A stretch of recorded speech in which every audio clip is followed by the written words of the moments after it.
আসসালামু আলাইকুম, স্বাগতম জানাচ্ছি বিবিসি নিউজ আন্তর্জাতিক সংবাদে। শুরুতেই সংবাদ শিরোনাম, এরপর বিস্তারিত।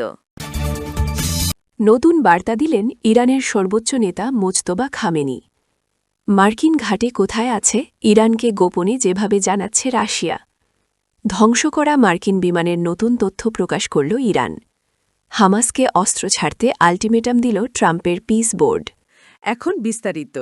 আপনি যদি ইসরায়েলের ধ্বংস চান এবং মুসলিমদের পাশে থাকেন, তাহলে ভিডিওতে লাইক করে চ্যানেলটি অবশ্যই সাবস্ক্রাইব করে দিবেন এবং আপনার মূল্যবান মতামত অবশ্যই কমেন্টে লিখে জানিয়ে দিবেন। নতুন বার্তা দিলেন ইরানের সর্বোচ্চ নেতা মোজতাবা খামেনি। ইরানের সর্বোচ্চ নেতা মোজতাবা খামেনি বলেছেন, শীর্ষ কমান্ডারদের হত্যাকাণ্ডেও দেশের সশস্ত্র বাহিনীকে দমিয়ে রাখা যাবে না। সোমবার ভোরে ইসলামিক রেভলিউশনারি গার্ড কর্পসের আইআরজিসির শীর্ষ গোয়েন্দা কর্মকর্তা মেজর জেনারেল মাজিদ খাদেরি নিহত হওয়ার পর তিনি এই মন্তব্য করেন। লিখিত এক বিবৃতিতে খামেনি বলেন, খাদেরি নিরাপত্তা, গোয়েন্দা ও প্রতিরক্ষা খাতে কয়েক দশক নীরবে ও নিষ্ঠার সঙ্গে কাজ করেছেন। তিনি আরও বলেন, ইসলামিক ইরানে সত্যের পথে থাকা যোদ্ধাদের অবিচ্ছিন্ন সারি এবং আত্মত্যাগী সশস্ত্র বাহিনী এমন এক শক্তিশালী ও গভীরভাবে প্রথিত প্রতিরোধ করে তুলেছে যা সন্ত্রাস ও অপরাধ দিয়েও ভাঙা সম্ভব নয়। খামেনির এ বক্তব্য লিখিত বিবৃতির মাধ্যমে প্রকাশ করা হয়। গত ফেব্রুয়ারির শেষ দিকে যুদ্ধ শুরু হওয়ার পর থেকে ইসরায়েল ইরানের বহু শীর্ষ রাজনৈতিক ও সামরিক কর্মকর্তাকে লক্ষ্য করে হামলা চালিয়েছে। মাজিদ খাদেরির হত্যার বিষয়টি তেহরান ও ইসরায়েল উভয় পক্ষই নিশ্চিত করেছে।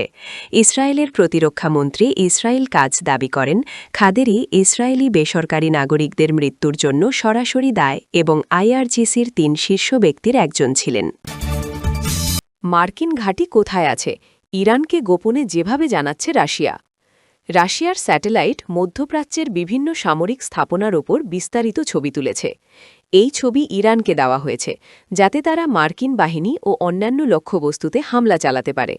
ইউক্রেনের গোয়েন্দা সংস্থার একটি মূল্যায়নে উঠে এসেছে এই চাঞ্চল্যকর তথ্য। রয়টার্স এই মূল্যায়নটি পর্যালোচনা করেছে। এতে আরও বলা হয়েছে, রাশিয়া ও ইরানের হ্যাকাররা মিলে সাইবার হামলাও চালাচ্ছে। গত ২৮ ফেব্রুয়ারি ইসরায়েল ও যুক্তরাষ্ট্র ইরানে হামলা শুরু করার পর থেকে রাশিয়া কিভাবে গোপনে ইরানকে সহায়তা করছে, এই মূল্যায়নে সেটির সবচেয়ে বিস্তারিত চিত্র উঠে এসেছে। মূল্যায়নে বলা হয়, গত ২১ থেকে ৩১ মার্চের মধ্যে রুশ স্যাটেলাইট মধ্যপ্রাচ্যের ১১টি দেশে কমপক্ষে ২৪ বার সরেজমিন জরিপ চালিয়েছে। এতে মার্কিন ও অন্যান্য সামরিক ঘাঁটি, বিমানবন্দর এবং তেলক্ষেত্রসহ মোট ৪৬টি স্থান অন্তর্ভুক্ত ছিল। মূল্যায়নে আরও বলা হয়, এসব স্থান জরিপের কয়েকদিনের মধ্যে ইরান ব্যালিস্টিক ক্ষেপণাস্ত্র ও ড্রোন দিয়ে সেখানে হামলা চালায়। এটিকে একটি স্পষ্ট ধারা হিসেবে উল্লেখ করা হয়েছে। ধ্বংস করা মার্কিন বিমানের নতুন তথ্য প্রকাশ করল ইরান।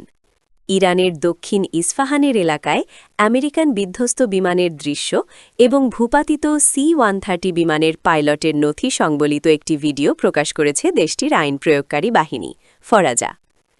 দক্ষিণ ইস্ফাহান অঞ্চলে আমেরিকান C-130 সহায়ক বিমান ধ্বংস হওয়ার খবরের পর ইরানি পুলিশ এই অঞ্চলে শত্রু বিমান মোকাবিলার কার্যক্রমের নতুন ছবি প্রকাশ করেছে।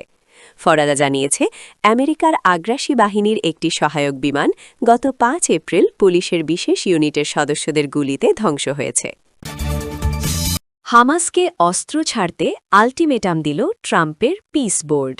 হামাসকে অস্ত্র সমর্পণের প্রস্তাব গ্রহণের জন্য এই সপ্তাহের শেষ পর্যন্ত সময় দিয়েছে মার্কিন প্রেসিডেন্ট ডোনাল্ড ট্রাম্পের গঠন করা কথিত গাজা বোর্ড অফ পিস। যুক্তরাষ্ট্র নেতৃত্বাধীন আন্তর্জাতিক এ সংস্থা যুদ্ধোত্তর গাজা অঞ্চলের ব্যবস্থাপনা দেখভাল করছে। ইরানের যুদ্ধ চলাকালীনও এর পুনর্গঠন এগিয়ে নিয়ে যেতে দৃঢ়প্রতিজ্ঞ। এই বিষয়ে অবগত ৩ জন সোমবার ৬ এপ্রিল এ তথ্য জানিয়েছেন।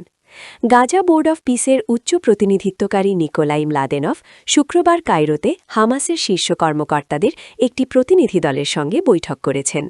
২ জন আরব কূটনীতিক এবং একটি তৃতীয় সূত্র জানিয়েছে, এই সশস্ত্র গোষ্ঠীকে জানানো হয়েছে যে গাজা তদারকি বোর্ড এই সপ্তাহের শেষ পর্যন্ত একটি অস্ত্র সমর্পণ চুক্তি সম্পন্ন করতে চায়।